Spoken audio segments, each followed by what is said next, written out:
Argentina. It's one of those places that stirred my curiosity for a long time. Circle it on a map as a kid and it tugs at your psyche until you finally make it there one day. Geographically, it's huge, isolated, wildly scenic, and diverse. Its history is complicated, rife with conflict. People are passionate. The culture is rich. The job part, it's great. Potrerillo. Potrerillo. Potrerillo. Yeah.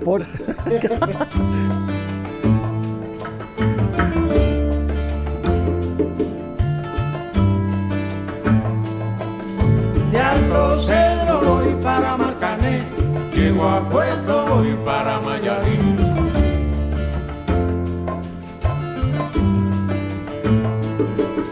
De Alto Cedro voy para Marcané, llego a Puerto voy para Mayarín.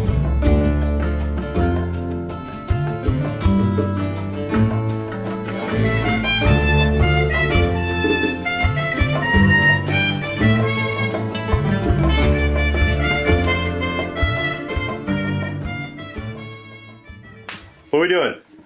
We're going to Argentina, generally speaking. We got packed for the trip. Well, look at the weather. It's middle of winter here. It's summer down there. Should I just bring the AirTCs to, I don't think they've seen these down in that part of the world before. Yeah. I buy women's socks. Is that Really? weird? Yeah. Appreciate you being vulnerable. Yeah. God, we got, 17 hours of travel tomorrow, I think?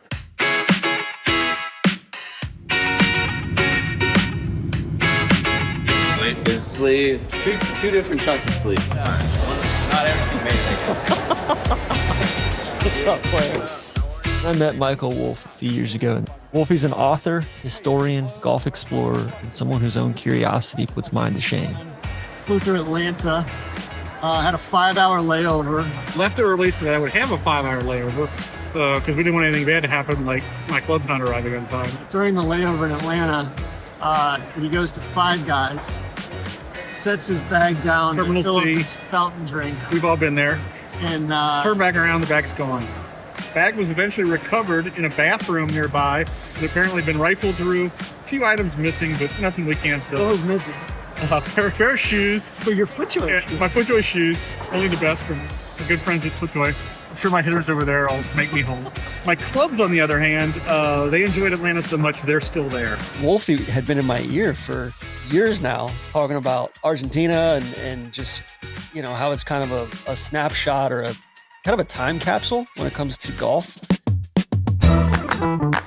The story of golf in Argentina really runs in parallel with the story of the country itself. A hotspot for growth starting in the second half of the 19th century. By the time the outbreak of World War II came, they were one of the richest countries in the world. Their booming economy attracted a lot of immigrants from Italy and a lot of immigrants from Britain. And like anywhere the British immigrated in the world, they brought golf with them. The grandness of the scale of their clubhouses and things like that, it's obvious that there was a lot of money there. Pretty much it's been all downhill since then. The country was just racked by inflation and revolutions and military juntas. They've defaulted on half a dozen loans from other countries, and it's just led to this constant cycle of hyperinflation. What it's meant for the golfing fans in Argentina is that it's kind of frozen everything in time. The last really great golf course that was built was by Alistair Mackenzie at the Jockey Club in 1930. A lot of it still, when you play golf in Argentina, it still felt like in 1930. And to me, that's part of the appeal of going back. I think the themes or the priorities were to get a sense of golf in Argentina without spreading ourselves too thin. We flew into BA and then we immediately went up to Cordoba and then drove. It was about an hour up to Potrerillo. I felt really bad beginning of last year when we tricked everybody into thinking that we were going to South America when we were really going to Australia. So our guy Felipe reached out via email and said, hey, when you do eventually come to Argentina, I would love to show you around and everything. So we ended up taking him up on that. Mi nombre es Felipe Lanús, soy de Buenos Aires y soy uno de los hosts del podcast El Proyecto de Horacio. Felipe is, he's a banker by day and then he runs this podcast down there, which is essentially pretty similar to what we do here in the States. I've been a big-time podcast listener, knowing a number of others, and I realized like 4 years ago, there was nothing like it in Spanish. So I saw like an opportunity and a way to give some use of all this stupid golf knowledge that I have in my head. We're knowing up like 7 years ago. That's how I try to see it. Honestly, the best host we ever could have asked for anywhere.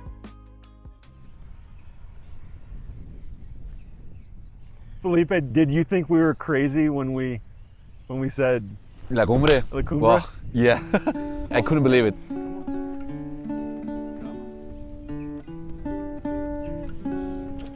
I think it's on. Should be. Let's see.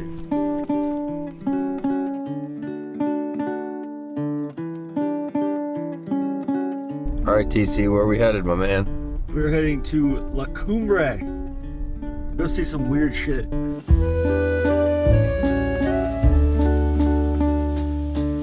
Wolfie, I understand they have an 82-yard par 3.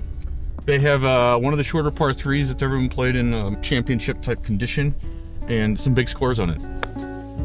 This place is kind of the soul of the Cordoba golf scene. I'm gonna light this place on fire.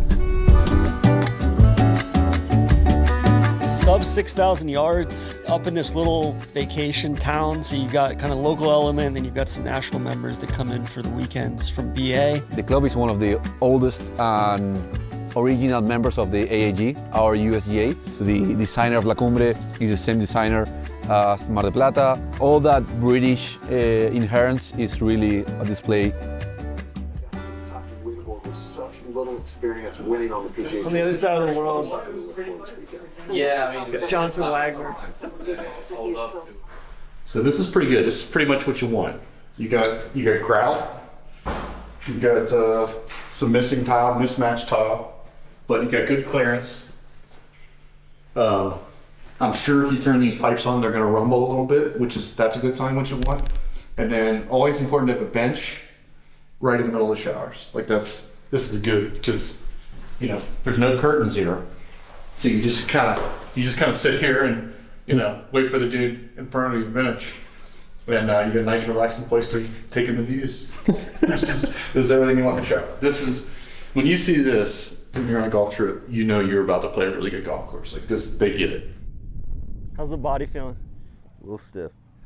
Got new kicks on. I got new glove. New shoes. New shoes. New ball. 2025 Pro V1. Me and TC, you gonna shoot too? Me and then Wolfie. Have some fun. Looking forward to it. Somebody started to play some golf. We've been here a couple days. Guys, epic day. what a day. Truly. Like, we go to a lot of cool places. That was about as unique as I've seen. When you said La Cumbre and what about there? Because we were coming to Cordoba and Larreta, and La Cumbre is not that far away, but it is an hour or so away. I couldn't believe it because I know the place, I know everyone in the club. I don't have the knowledge to compare it to the Sandbelt or Bel Air or any of the US courses, but I know what La Cumbre is. It's a funky little historic place, and I'm really glad that you got to experience that and see what I see. It's got some funk to it, which I really appreciate. But there's something about, I think, the first 5, I was kind of like, I don't know what's really going on here. But when we got to 6 and really we hit our drives off 6, but got up to hit our second shots into that hole, from there on out, it was just bangers only. If you miss it with the right, it's going to bounce left and run forever too. Basically, as long as I get it inside of The stake, those 2 trees. Yeah. That's perfect. Oh, that's reaching.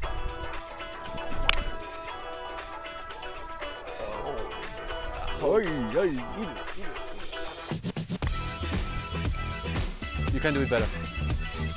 It was the 8th hole, a little short par 4 over this hillside. It had this tiny little hotel behind you, these cool trees and a bunch of parakeets just singing away. And then you hit over the crest of this hill, and there's this big reveal to this tiny little green over on the right. And it's like a 330-yard hole.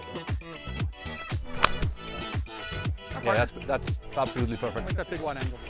Yeah.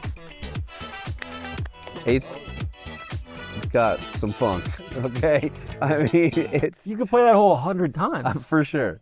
From all different positions in there. I obviously was out of position. You played it the correct way.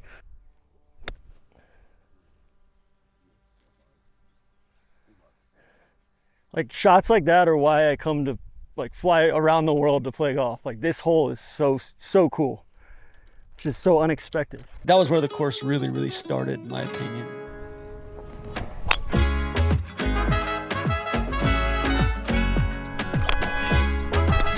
Yes. Oh boy.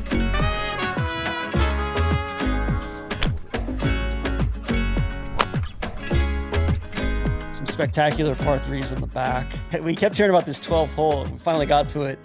66-yard par three. It's awesome.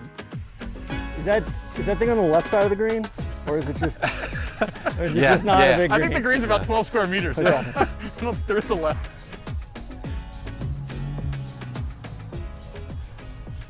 Backs off. This is the crowd pressure. The crowd Just a lot Can't going even on spit. here. No. Sit. Sit. I think that might be really good. I know. Got away with one there. Yeah. That's so proper good. shot.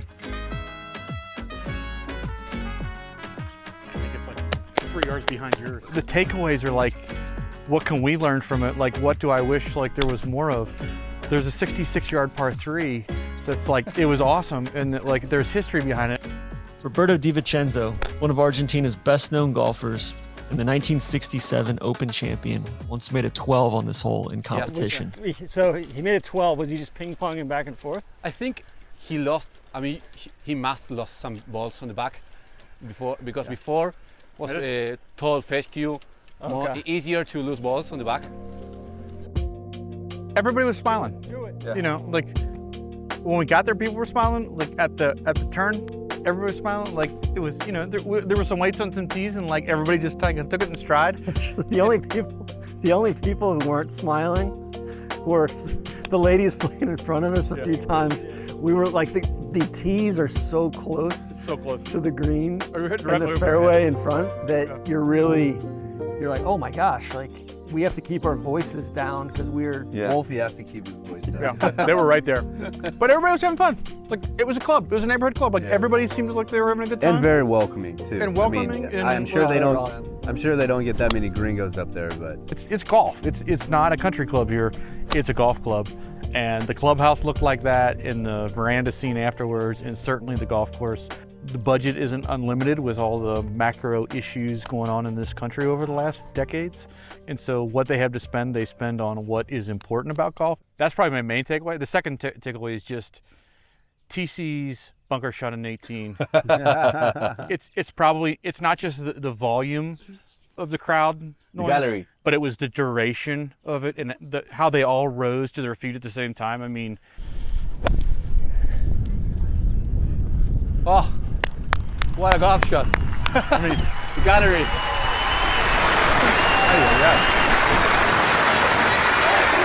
grown men, women, tears. I mean, it's just for me.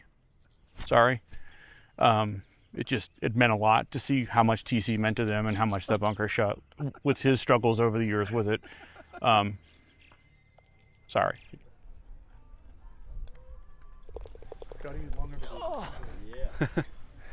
What a day. That was awesome.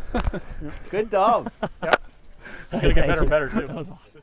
It's a magical place to sit on that patio and see people. Actually, I won my first tournament as a kid wearing jeans and a t-shirt in La Cumbre. And now that you guys had the experience of playing and seeing what I see, it's really cool and warmed my golfing heart. Well, afterwards we went and got a delightful lunch at Amelia La Cumbre. Yeah. When you picture Argentina and gauchos and stuff and wide open vistas, I think Cody felt like he was back in Montana. It was just a spectacular setting there.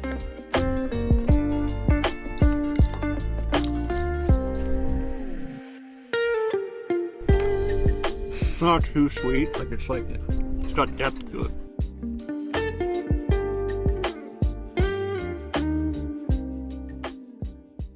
Gotta lock your doors here. There could be pumas. We got it? Don't you ever scare me like that again. What did they do here? This is yeah. And there's a lot of stickers on this. You guys, sorry for the delay. Diamond medallion, 2 million miles. There's a lot around. It's like is this an unbox? Is this what the hipsters, young guys, call unboxing? T200s, there they are. No free ads. This thing's like, what did I shoot today? 74, 94, 74, 94, somewhere like 94, 74. It probably would have been 64 if I had this. How we looking? Oof. Cody, you're more on the purple side. TC, you're doing okay. I had the collar popped and all that too. I had the little heat radiation going on, a little reverse radiation coming off the skin, which not great because the room was maybe 77 degrees. So in Tom Doak's confidential guide, there's a course El Potrerillo de Larreta, which I'm gonna mispronounce that over and over and over again. Okay. It's basically a homemade course that, as Wolfie told us hundreds of times while we were on the ground, one bulldozer or one excavator. Basically, these two sons that grew up on this kind of hacienda, their grandfather had consolidated into a large land holding in this cool valley, kind of up like southwest of Cordoba. So this was their house. I mean, this was the family house. So the brothers who built the golf course with their dad, with one like bobcat, this was their summertime. Like, this is where they grew up. They built this golf course kind of by hand, and it's really, it's a fantastic course, and the land is awesome. Run it back? Rematch? I would love it. Brother, come on. Well, I mean, Wolfie, I feel like you got your sticks now. Right. Which means probably 3 to 4 strokes worse. Yeah. Wow. Oh. Beauty. Gets his own sticks back and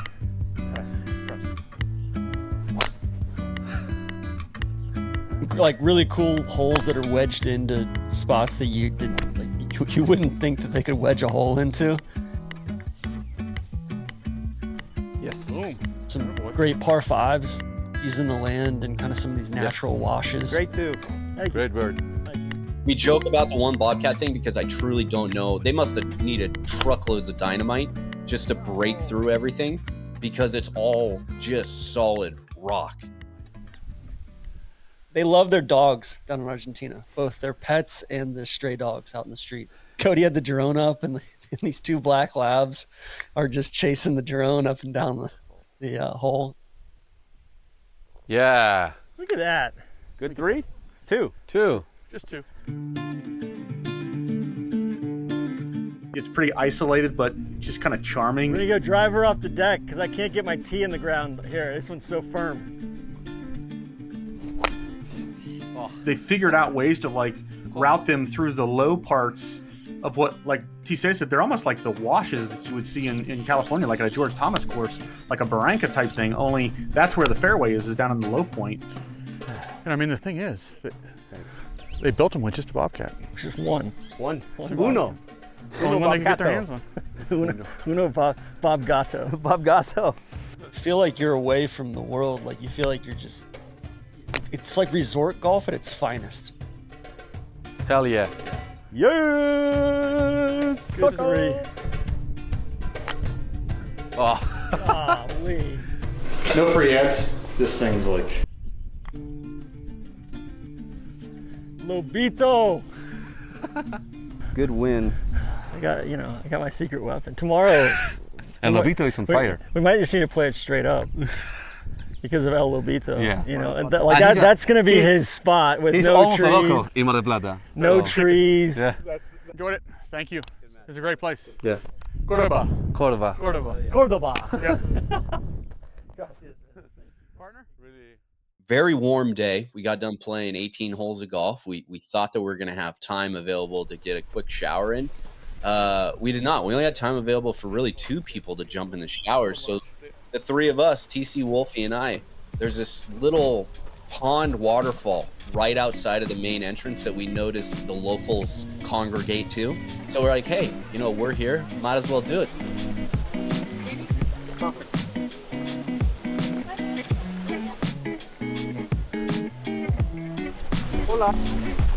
It's like a normal fun watering hole. People jumping off the little waterfall and everything else like that. Wolfie was gonna roll up with a bottle of Head and Shoulders. I can't touch the bottom. How is it? You're not just cold. My skin, I can just feel it right now. Where the skin? There's just like it's freshy. It was a smooth 2 flights down to Mar del Plata, which is about 4 or 5 hours south of BA, right along the coast. Traveling light again? We're here at the Hard Rock Cafe. So we flew right over Jockey Club. Massive, and you can't miss it. I mean, the biggest racetrack you've ever seen. And it was just as burnt out as you could possibly imagine. And Wolfie's filming tomorrow at Mar del Plata, and I'm going to play. He insists, right? It's his happy place. If you do play, you're not getting any strokes tomorrow. Mar del Plata is. It's your happy place. Firm, fast, hit it anywhere, no trees, riveted bunkers. It's been a long time since I've been here. I'm just with the people. I'm with the people back here, 27 good people. Yeah. I mean, I won't be back. Mar del Plata reminds me of Fort Lauderdale in ways. It's not a metropolis, but it's a plenty of people that live here, plenty of people that like live here, and people that vacation here. Yeah. One thing I want to shout out is the lack of stop signs. What's up, brother? What are you doing? There's no stop signs in Argentina, which was kind of news. None at all. So people are just ripping through side streets. Phenomenal seafood restaurant. Honestly, some of the best, freshest seafood I've had in a long time. A ton of different options too, from fried to different marinades. It was amazing. I mean, it was Spanish, it was Japanese, it was like a complete fusion going on. Gin and tonic. Gin and tonics, had a lot of gin and tonics. They were flowing.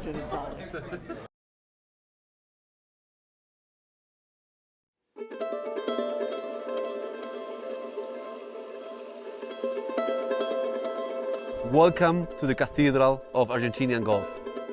The way and where it sits is truly a special feeling. It's kind of as close as you'll get to Scotland or England outside of it. I would fly to Argentina to play here a few days in a row. Like this place itself is worth traveling for.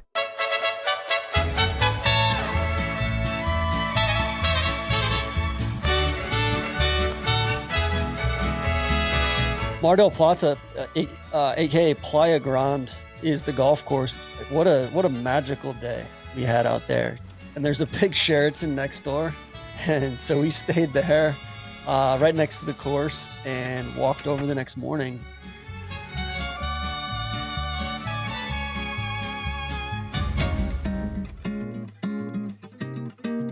Let me show you the single best bar in all of golf. #1 bar in golf. Push-around drinks.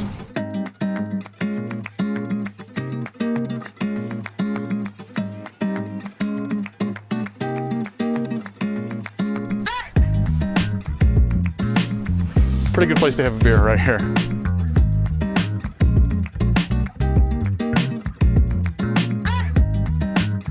Top 10 locker room, old school division. Some stuff you haven't seen anywhere else. That's why you're getting shaved in the morning, and you don't want your feet to get cold.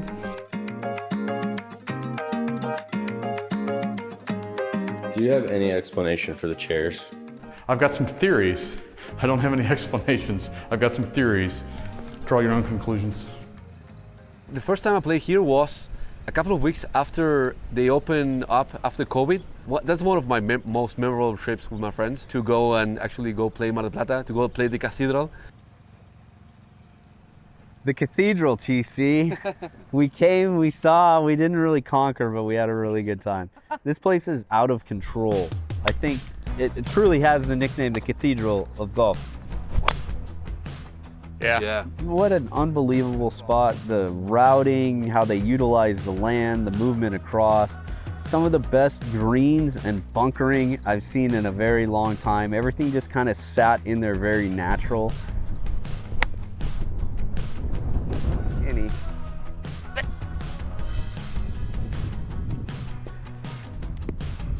So hard. The one's an awesome opening hole, you know. It seems like the whole world is right there in front of you, all the way down to the beach. You got big naval ships that I have no clue about, but Wolfie keeps trying to put them on me. All day, Wolfie's like, Cody, is that a frigate or a destroyer? One question. How many machinery you know to build this course? No? I don't know. No? Oh, More than one. no. I think mules. Attaboy. Oh, how good is that? Golf shot. Oh, It's my partner. The links master. it brings something out of me, man. There's just really cool sections of this course. It's the fact that you're in this, you know, pretty major city. I think it's the second largest city in Argentina. And you're like right in the heart of it. And you're out there and you don't feel like you're in the city at all. One of the coolest things I thought about the routing was you play to all four corners. Like, yeah, you get both to sides. Yeah, you get to all four corners right off the bat. Yep. And then you go back out there again on the back nine. I thought the third green, like back in there, I felt like I was in San Francisco at Harding Park. Yeah. Couldn't get, like, there's cypress trees out there. There's just all sorts of cool features. Like, you know, a Stockholm golf club, kind of that feeling of place somewhere that maybe it shouldn't be, but it really, really works. And I think that's what kind of the charm of this place is. The caddies were great today. Your guy had been caddying at this golf club for 40 years. Yeah. My caddy had been here for 50 years. They both started at 12 years old and have been caddying every day that a loop is available since. Acá en el Mar del Plata Golf Club tuve la suerte de, en 40 años de trabajo, ver jugar a Severiano Ballesteros, a Roberto de Vicenzo, figuras mundiales como John Connery, que vino, y algunos presidentes argentinos como Carlos Saúl Menem. Bueno, ha pasado de todo por acá. Este es un club, es la catedral del golf en la Argentina. And he was giving me my reads and fingers. He was like, all right, one finger outside, two fingers outside, 3 fingers outside, you know, full hand outside. An abbreviated aim point instead of a cup. The kind of caddies where when you hit a bad shot, you feel like you're letting them down. For sure. It's everything I love about links golf. Hey, like the grass is good. The turf is good. It's just natural turf, you know. Wolfie claims this is the best course in South America. Now, that's pretty high praise. You know, we haven't really made it to Buenos Aires yet to play the courses there, but I can see why. I mean, I can see why this speaks directly to his soul. It's true links. It's plays firm and fast, but you have really good putting surfaces. Like, I see every box that it checks for him. I just don't know yet because we haven't seen what's rest in BA, what's, you know, and let alone the rest of this continent. I thought the par threes were fantastic. The bunkers were proper hazards, like penal, but not, you know, not crazy. Greens were as smooth as we putted on this trip. Igual va a ser un calor en Buenos Aires, vamos a morir. That's a listener from our podcast. He was going for a run. Running here is the best spot in Buenos Aires to run. Across the sea, on the Costa Walk. I think the coolest thing about touching every corner of the property is also how it was routed and laid out to maximize the land allocated to them, but ultimately, like, to really get the best usage you possibly can. And it's weird because you don't feel it when you're out on the golf course, except for a couple times where it's very obvious, but greens sitting side by side to each other where it makes sense, but at no point in time were there like cross traffic or anything that would be a danger to others. You know, and I really think about 4 and 14 back in that bottom corner. They're literally almost stacked on top of each other, but no issues there. You can say the same up here at the top on 9 and 18. But it's just awesome when you look at it, because you would never, ever understand the changes in land movement and elevation. So what, 120 feet from 27 yards. 27 yards from the top down to the bottom. Yeah. Basically the explanation how every green falls to the sea, tilts to the sea. If you see it straight, it's not straight. It's probably going tilting to the sea. 27 yards from one side of the property there, but there's not a single hole where you play straight up it. No. And there's really only one, which is hole number 4, where you play straight down the hill. Yeah. Everything else is diagonals, and so it's always ball above or below your feet, going to a green that's either tilted away from you on one side or away or towards you, you know, falling down with a false front. And so it's a lot of 130-yard shots, but never a stock one. It's always, like I say, the ball's just a little bit below you, and the green has got just enough to make you a little bit nervous. And then if you're wolfy, you come over the top or you lay one off, and then you're in a riveted bunker that's so deep you can't see the flagstick.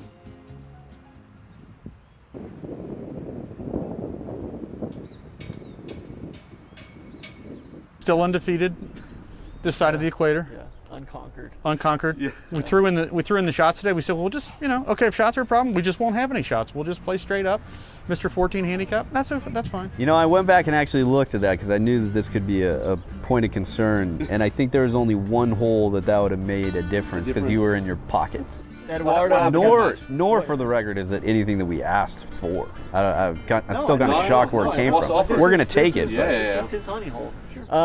Eduardo, my guy, sometimes when I hit a good one, he said, oh, Tron y Eduardo. Good. And then sometimes he'd be like, Solo Tron. When it spun off the green on 18, he said, oh, que lástima. I said, Eduardo, no worries. No worries. Cuatro. We're going to make 4. The rat is here.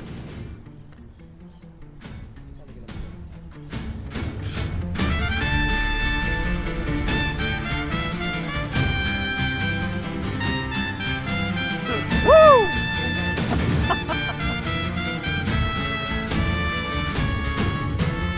Way to grind. Great putt. Thanks. Very well done. Yeah, seeing you guys enjoy this place that much makes me validate all that I do feel about this place. I'm not a local here, but I love this place. And coming from you guys that you've been around and you played a bunch of different places, and seeing how special this place is makes me really feel glad about what we have. And so we have a really good days ahead too. We're going to have some asado, some walking around city of Buenos Aires, the full package of the Argentine trip. I mean, we're not going to Patagonia, but everything else, we need something to come back for, right? Yeah, exactly. We didn't going to have everything in 6-7 days, so that's for the next trip.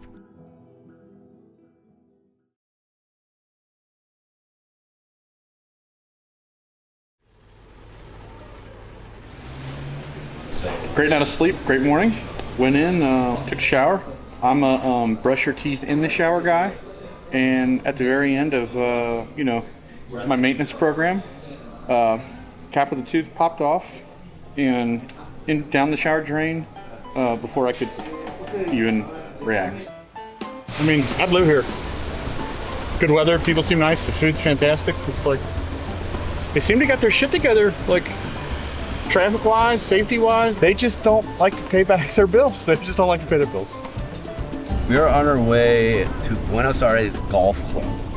TC hooked us up in a rental car this morning. Wolfie's asking me landmarks like I've been here before. Buenos Aires Golf Club. You know, the driving force behind this is they're very proud to say World Cup 2000. David DeBall, Tiger Woods came here and conquered at the Buenos Aires Golf Club. You think about 2000, like October, November, whenever the World Cup was, that you're like, that is peak Tiger and really pretty close to peak Duval. Golf course itself, it feels like a course that was built to hold a golf tournament. This was not a course that was built in 1900 by some English guys who were bored and trying to replicate what they had back in England. Buenos Aires Golf was opened on '94 to host the Copa Andes and the Abierto de la República, the Argentina Open. It's famous because Tiger played here on the 2000 on the World Cup. So this place is known as the place where Tiger played. Everyone came, everyone was following Tiger. If you build it for a tournament, 25 years later, it's probably still going to feel like it was built for a professional golf tournament. So, you know, that doesn't make it bad.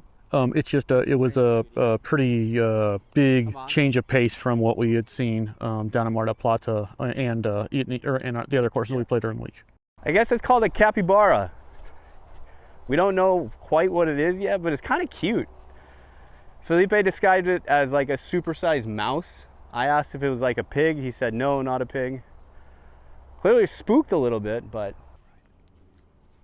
You know, I woke up this morning and I was alerted to a tweet from the handle Bama Bearcat of a selfie that him and TC took in the car yesterday on the ride up, which I was not aware of. And I'm pretty sure the tweet said undefeated on the trip so far, which they're coming off of a tied and all-square match at Mar del Plata. And I felt something when I saw that. Honestly, I didn't think that Wolfie had that in him. And, you know, it chapped my ass. Yeah. And I came out and wanted to fire a good number today, and that's what me and my partner did. Yeah, well done. Well earned. Well earned. Woo. Yeah.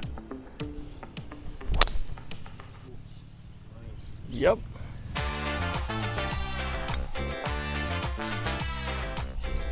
That might be amazing. The putter. Do it. Attaboy.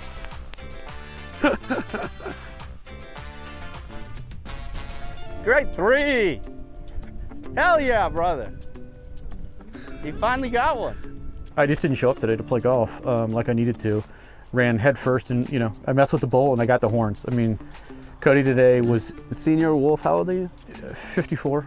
I don't think there was a shot that Wolfie hit that apexed higher than his age. Stop. Huh. How is that going to stop?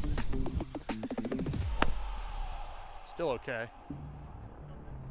Like it. Come on, big boy. Lobito. Be the Lobo, not the Lobito here, all right?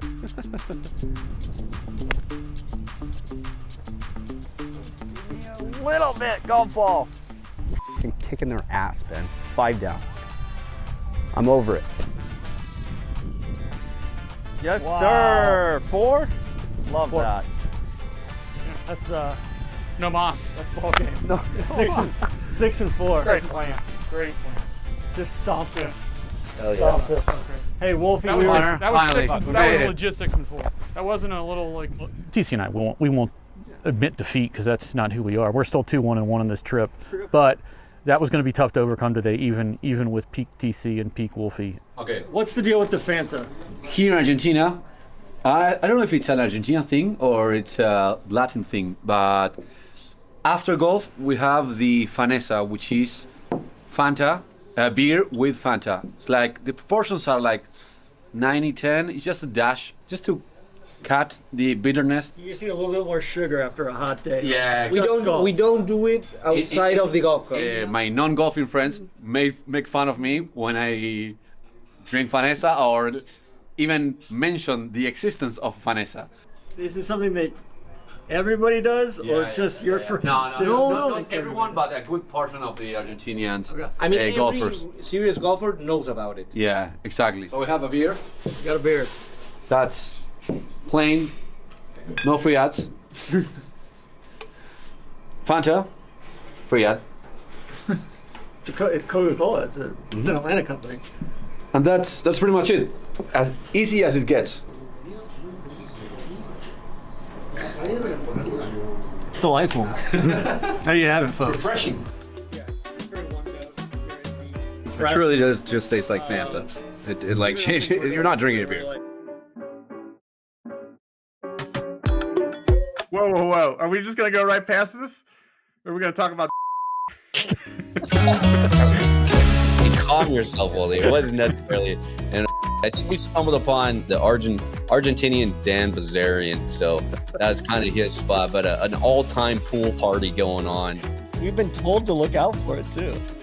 Like 2 holes ahead of time, he was like, "Hey, you may see something on the 2 holes up," and we did. Wanna go back? He's going back. I mean, El Levito. He wasn't kidding. That was a full-on like scene. Then from there, we went to the Asado. Will you explain to us the concept Of an asado? the lifestyle of Asado? Oof, that's a tough ask. Because asado is much more than the meal. Asado is the whole experience of gathering, throwing some meat on the grill, having some cheese and salami as a starter, drinking beer, Fernet, or whatever your choice is, and just enjoying a good night with friends and whoever you want to spend a really nice night around the warmth of the fire of the asado. Is there something special with the wood that is, what are you using for the fire? Obviously, if you are doing asado in a ranch, in a farm, you're most of the time using wood. A proper asado with wood is 100 times different than a charcoal one. And this is a slow burn. Yeah. So they started depends of the this cut, afternoon of which type of cut you're going to prepare. If you're going to cook a ribeye, that's a fast burn, high heat. But if you're going to do a vacío or a big rack of ribs, that's low, slow and low. Exactly. You're like you could be a native Alabama. Yeah. How do you feel about Nick Saban? So when all else fails, you guys just fire up the grill. You like firing up the grills? Whenever in doubt, we fire up the grill. It's just the Argentine way. Yeah, I mean, I use sometimes the electric grill, but at midday because I'm working, I work at home and I want to do a quick steak. I have an electric grill, but there's no way at night I'm not firing it up. Yeah. Only if I'm alone, maybe. Only. But if we're two, it's already worth it, to fire it up. The meal itself, it's grilled meat. Every country has grilled meat. This is salt exclusively for meat. It's the only thing they use it for. Yeah. Just big rock salt. Parrillera. Griller salt. The asado has that thing that, I don't know, the Argentinian meat is great, and the sausages, and the blood sausages, and we call them achuras, which are like sweet breads. Like a chorizo sandwich with pesto. With pesto. Yeah. Wolfie? Yes. Best course in Argentina. My home course. Lardos, yeah. Definitely. On its best days, I think it's Jockey, but otherwise, I really like Buenos Aires. What do you think? Favorite is not the same as best. No, I know. Hey, you're preaching to the choir here. My favorite is La Cumbre. La Cumbre is... That's a good answer. La Cumbre is my second home, you can say. Yeah. But my best, I'm with this guy. It's Mar del Plata. For me, the history, the course, the conditions, the true golf that you have to deploy there, it's the best. That's the full picture of the asado experience. Just having a good time with friends with the excuse of having a meal.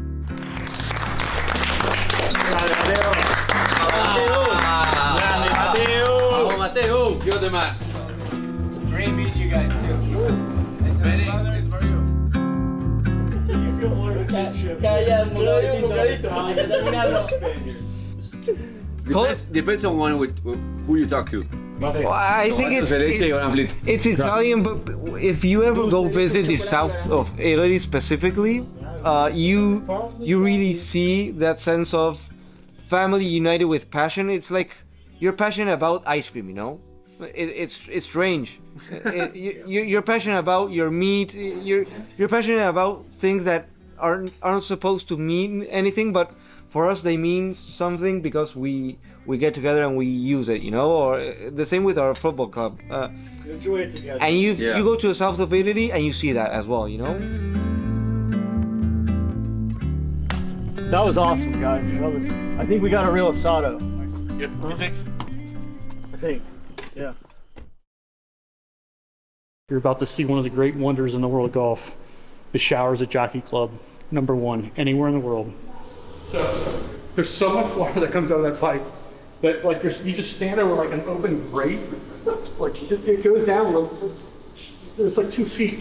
It's not just the flow of water, it's the beads that makes a quality shower. Like the beads are like this big. That's just the hot. That's just the hot.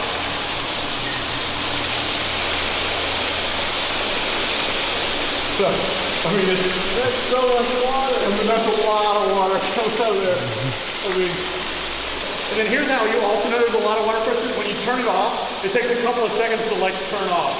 So it's off. It just keeps going.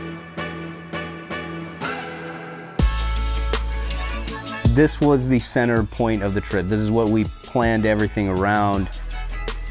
36 holes of Alistair McKenzie in this kind of exotic place that nobody else has been to. The mystique and history and kind of what you dreamed of, like that secret hidden gem that the good doctor made that we would never get to. And we got the opportunity to come see it, and it's everything that I kind of hoped that it would be. What a good place to end up this 5-match match. How do you say good doctor? El buen doctor. Oh, el buen doctor. Buen doctor. El buen doctor. So Jockey Club, it was dead flat when McKenzie got to it. And so his challenge was to drain it. He designed these ditches, just ingenious with, he would take the soil out, of low areas to make a ditch to move water, and then he would use that soil to build up these mounds around the greens. And so all of the difficulty really is kind of these ditches at different angles, or play around them, or whatever they come into it. And then the mounding is, fairly wide open off the tee. Most of the driving was, but if you're on the wrong side of the fairway and you get up, you've got a 12-foot mound in between you and the green. I thought the strength of the course was the variety of the par fours. There's some real, like #2 was just a spectacular short, mid-length par 4, not drivable, but one of the bigger fairway bunkers or greenside bunkers you'll see. This one's got my brain in a little bit of a pickle. I did exactly what the doctor goaded me into. Yeah, go ahead. Hit it as hard as you can. Exactly. I don't even think I need this. Find out what happens. TC treated us to really he was taking like final exam, and he was acing it. First 9 holes, 9 greens in regulation. I mean, I had a couple fringes, but 19 putts. Played 2 matches today, dos matches. One against these chuckleheads, and the other one against the good doctor, trying to get me in his little fun house. And oh look, you can get it up close to that bunker. I'm playing disciplined golf today.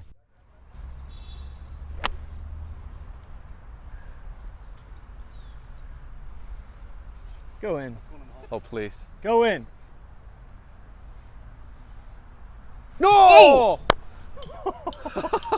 It looked good the whole way. I mean, exactly what I wanted, and just that would have been the most epic ace of all time. Truly. I feel like every time I play one of his courses, I walk away just thinking, man, like we've been cheated as golfers that there's only 20, 25, 30 of these in the world, that there's just such a level of depth and detail and substance to them. The Jockey Club's just a reminder, like it's dead flat. Like you could build that golf course anywhere, like any public golf course. It's fun.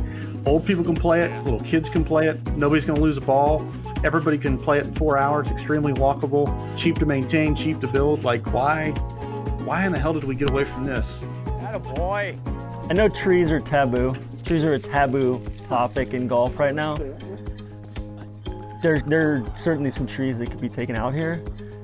The trees that would remain, got some bangers. Some exotic shit.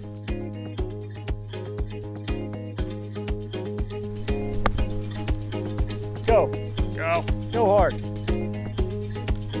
Okay. We came into the day 2-1-1, but with a little bit of a bruise from what went down yesterday. So looking to close out the trip with a big W.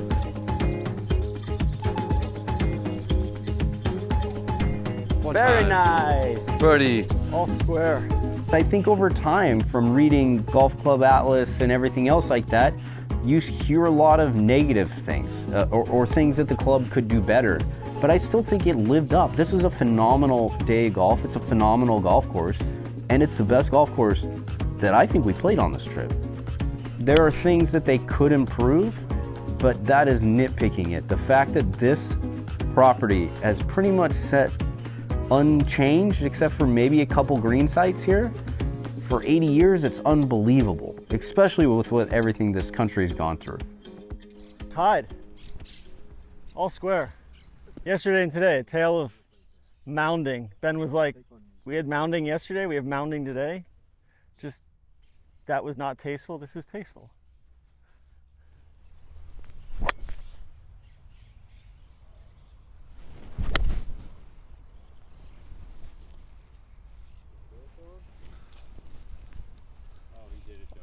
Oh.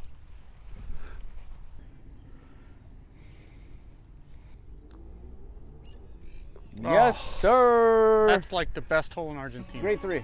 Trace.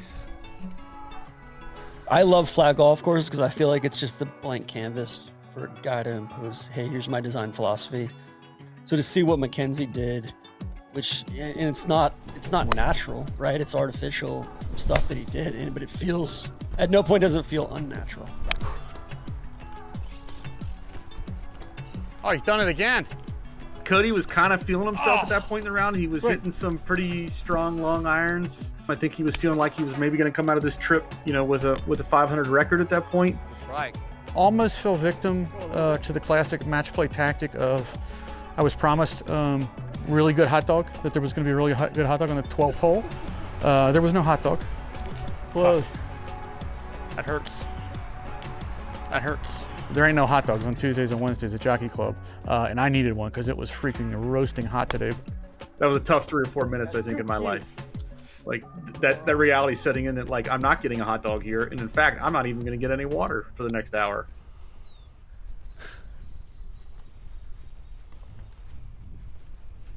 Okay. The closing stretch there at Jockey Club, it's a complete thrill ride. 15, 16, 17, 18. 16's this wild par 4 kind of dog leg that's got all this mounding around the green that I guess used to be mowed tight, green height. And then 17 is this diabolical little par 3. And then 18 is like kind of a play on 18 at the old course. You can drive it on, you can lay back, you can try to get it to the front edge, but you're going to have to deal with something that's even a little bit larger than the Valley of Sin, backed by probably a couple 100,000 square foot clubhouse that it's just kind of imposing. Yeah.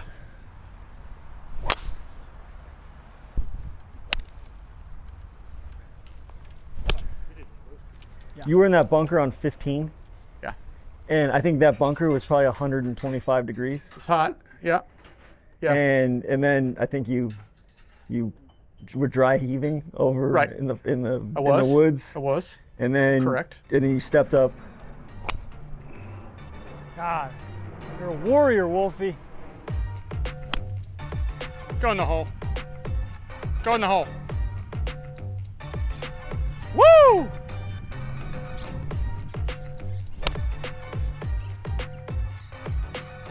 Hell yeah. 4 for 4. Hell Golf yeah. shots. And made a par on 16.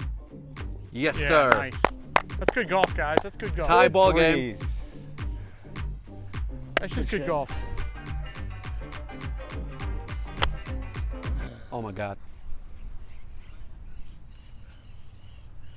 Oh my God.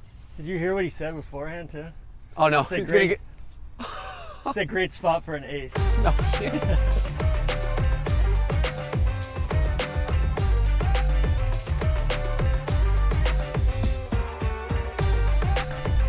Lopito! Hey.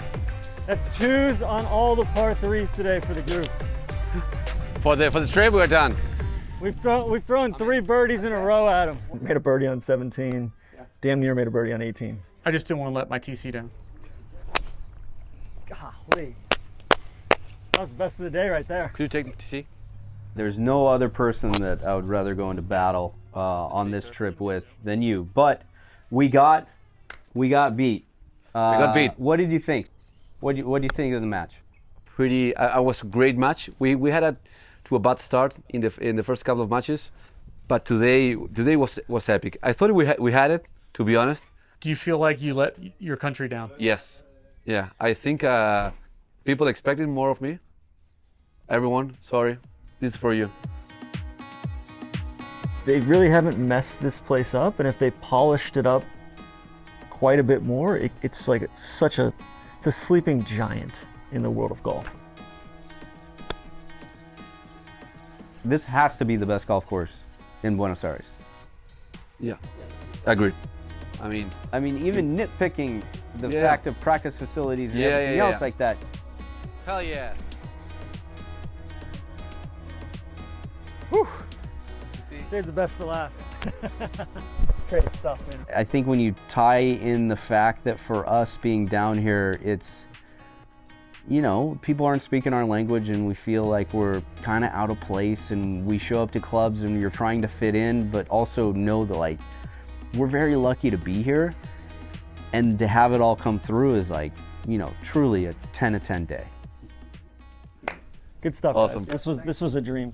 Truly. What a trip, man. El Potrerillo. Are we talking about El Potrerillo?